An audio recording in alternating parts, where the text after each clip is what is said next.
আমি তাকে চিনি কিন্তু পরিচয় নেই। আমি তাকে চিনি কিন্তু নাম জানি না।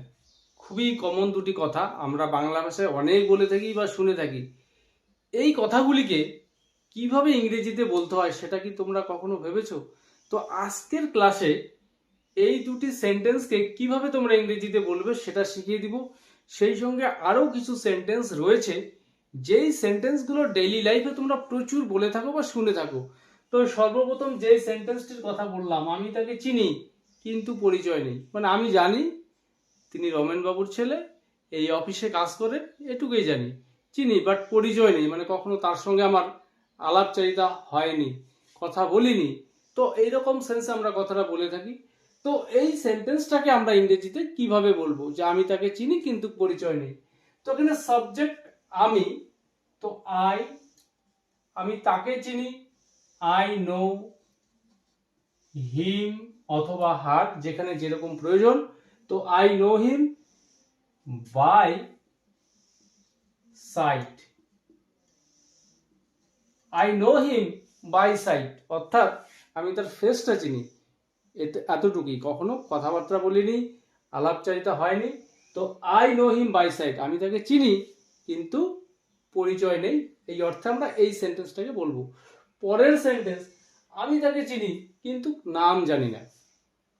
চিনি মানে ফেসটা চিনি, এই এলাকাতেই থাকে, বাট নাম জানি না। তো এই সেন্টেন্সটাকে আমরা কিভাবে বলবো? তো শুরুটা ঠিক আগের সেন্টেন্সের মতোই করব।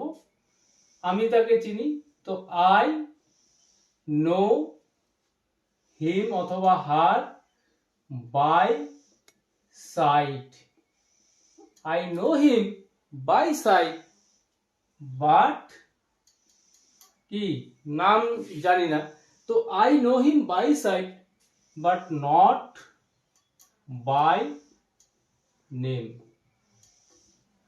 I know him by sight but not by name, অর্থাৎ আমি তাকে চিনি কিন্তু নাম জানি না। পরের সেন্টেন্স, তুমি কেন আমার উপর হুকুম চালাচ্ছ? তো এটি একটি ইন্টারোগেটিভ সেন্টেন্স। তো এই সেন্টেন্সটাকে আমরা কিভাবে বলবো, তুমি কেন আমার উপর হুকুম চালাচ্ছ? তো এইরকম আরো অনেক সেন্টেন্স রয়েছে যে তার অন্যদের উপর হুকুম চালানোর অভ্যাস রয়েছে, আমার উপর হুকুম চালাবে না। তো তুমি কেন আমার উপর হুকুম চালাচ্ছ? তো why are you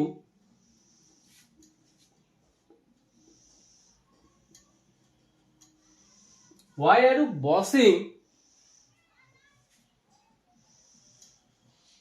bossing me around? এই সেন্টেন্সের মধ্যে আমরা ভার্ব হিসেবে ব্যবহার করব বস শব্দটি। তো এটি সাধারণত আমরা সেন্টেন্সে নাউন হিসেবে ব্যবহার করে অভ্যস্ত, বাট ভার্ব হিসেবেও ব্যবহার করা হয়, যার অর্থ হচ্ছে হুকুম জারি করা, অর্থাৎ বসগিরি করা। তো তুমি কেন আমার উপর হুকুম চালাচ্ছ? Why are you bossing me around. পরের সেন্টেন্স, আমার উপর বেশি হুকুম চালাবে না। তো এটি একটি ইম্পারেটিভ সেন্টেন্স। এই সেন্টেন্সটাকে আমরা কিভাবে বলবো? Don't boss me. তো এখানে ভার্বের মেইন ফর্মটা ব্যবহার করব, ডোন্ট বস মি অ্যারাউন্ড, খুব বেশি করবে না, তো too much. Don't boss me around too much, আমার উপর বেশি খবরদারি করবে না, হুকুম চালাবে না। পরের সেন্টেন্স, তার অন্যদের উপর হুকুম চালানোর অভ্যেস আছে, এটা আমরা জানি। তো এই সেন্টেন্সটাকে কিভাবে বলবো? তো তার আছে, he or she has a habit of, কিসের হ্যাবিট আছে? হুকুম চালানোর। তো he has a habit of বসিং